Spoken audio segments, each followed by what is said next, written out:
बिस्मिल्लाहिर्रहमानिर्रहीम अस्सलाम वालेकुम। Welcome to this video business maths for ICom part 1। Book हम शाहिद जमाल की फॉलो कर रहे हैं। चैप्टर नंबर 2 कंटिन्यू है, रेशियो और proportion and percentage. Exercise number 2 का क्वेश्चन नंबर 2.74 हम इस वीडियो में सॉल्व करेंगे। सो द क्वेश्चन इज, मैं एक बार रीड कर देती हूँ। An item is sold for ₹600, a profit of 15% is obtain.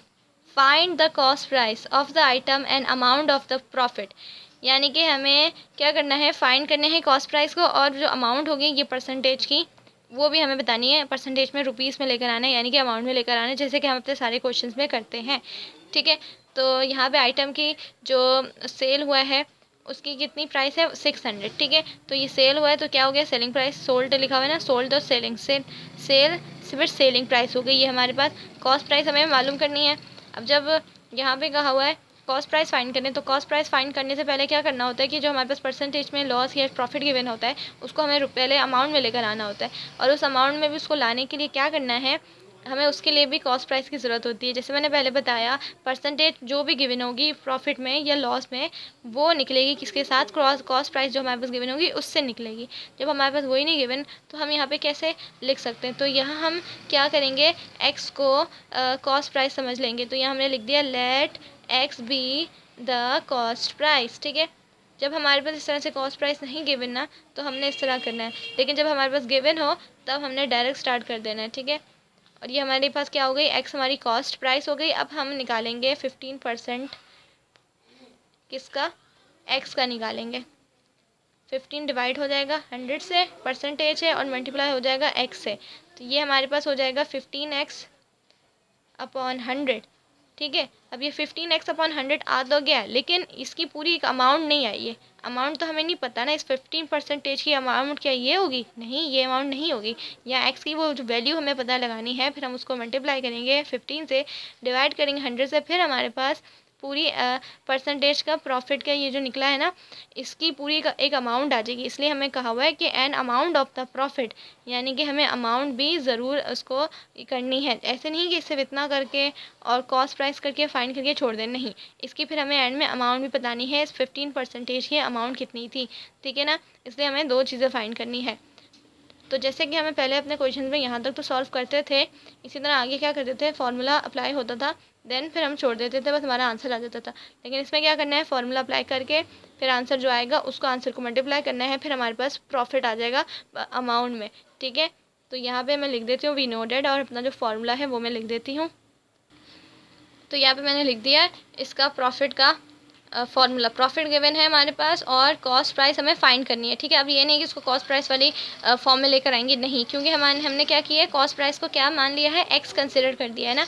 तो यहाँ डायरेक्ट हम अपनी इक्वेशन में जो हमारे पास ये जो फार्मूला है इसमें अपनी जो वैल्यूज़ है वो पुट करना स्टार्ट करेंगे। ठीक है, तो हमारे पास 15x अपॉन 100 है, ये क्या है, ये प्रॉफिट है। प्रॉफिट क्या है, परसेंटेज में प्रॉफिट नहीं है, सिर्फ प्रॉफिट है।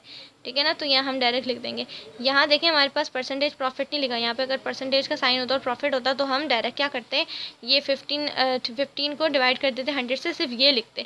लेकिन यहाँ पर हमारे पास सिर्फ प्रॉफिट है, प्रॉफिट का मतलब ये है। ठीक है, तो यहाँ मैंने जो इक्वेशन इसकी यहाँ पे ये मैंने रेडी किया था, ये वाली चीज़ यहाँ लिख देंगे। ठीक है, फिर एंड में हम इसका प्रॉफिट की अमाउंट निकालेंगे। तो ये हमारे पास आ गया, एस पी हमारे पास गिवन है कितना है, 600, और माइनस सी पी भी हमने बनाया है, क्या किसको बनाया है, एक्स बनाया है, तो यहाँ पे एक्स हमने लिख दिया। ठीक है, अब यहाँ पे दो प्रॉब्लम्स होगी, पहले उसको सॉल्व करेंगे। तो जैसे कि मैंने आपको पहले भी बताया था कि एक्स वाली वैल्यू को एक तरफ लेना होता है, इक्वल के एक साइड, और अगर कोई नेगेटिव वैल्यू होगी तो उसको भी पॉजिटिव करना होता है। तो यहाँ देखें तो नेगेटिव भी एक्स ही है, और एक्स वाली वैल्यू को हमें एक्स के साथ लेना है, तो हम क्या करेंगे, सिंपल इस 15x को यहीं रहने देंगे, और अपॉन 100 भी ऐसे रहेगा, ये माइनस है, इधर आके ये प्लस एक्स हो जाएगा। ठीक है, और ये इक्वल्स टू 600 हमारे पास यहाँ ऐसे ही रहेगा।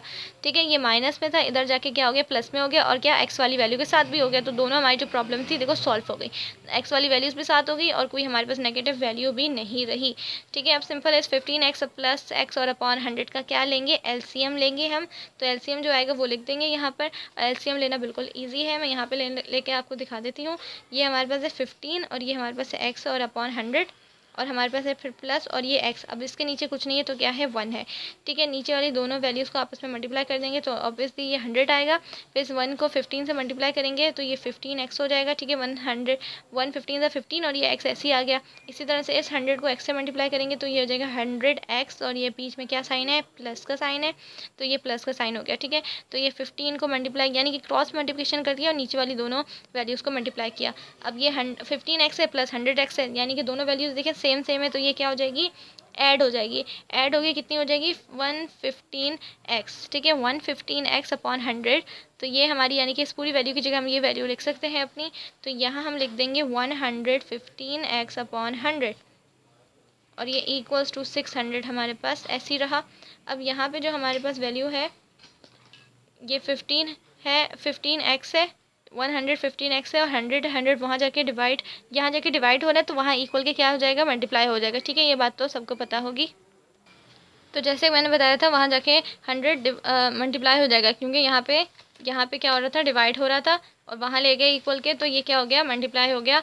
अब यहाँ पे सिंपल 115x ऐसे ही रहा, ये हो जाएगा 6 1 6 और ये जितने भी फिर ज़ीरो से हमारे पास आ जाएंगे, ठीक है। तो ये हमारे पास इस तरह से कितने हो जाएगा, 60,000, ठीक है। तो ये हमारे पास हो गया 60,000। अब ये हमारे पास है क्या करना है, x हम फाइंड कर रहे हैं। x हमारे पास क्या है, कॉस्ट प्राइस है, तो कॉस्ट प्राइस को हमें फाइंड करना है। तो हम क्या करेंगे, कॉस्ट प्राइस x को यानी कि सिंगल कर देंगे और जब x अकेला हो गया तो इसके साथ 115 कहाँ गया, 115 जो कि यहाँ मल्टीप्लाई हो रहा था वहाँ जाके क्या हो जाएगा, डिवाइड हो जाएगा। तो यहाँ आके डिवाइड हो गया। तो ये x हमारे पास जब हम इसको डिवाइड करेंगे ये 60,000 को डिवाइड करेंगे हम किससे, 115 से, तो हमारे पास इसकी वैल्यू पॉइंट में कुछ आ रही है जो कि है 521.73 ले लें। तो इस तरह से हमारे पास वैल्यू आ जाती है 521.73, ठीक है। अब ये हमारे पास क्या है, कॉस्ट प्राइस, ठीक है। तो यहाँ आप चाहें तो लिख सकते हैं ये हमारी क्या आई है, कॉस्ट प्राइस आई है। अब हमने क्या करना है, हमारे पास दूसरी जो हमें चीज़ मांगी गई है वो है अमाउंट ऑफ द प्रॉफिट, यानी कि अमाउंट मालूम करनी है प्रॉफिट की। तो जैसे कि हमने यहाँ करा था, यहाँ पे किया था, तो यहाँ पे सेम वैसे ही करना है, यानी कि 15% है जो हमारे पास, उसको किससे, ये हमारी जो अमाउंट आई है जो कि है कॉस्ट प्राइस है, कॉस्ट प्राइस है। जैसे कि मैंने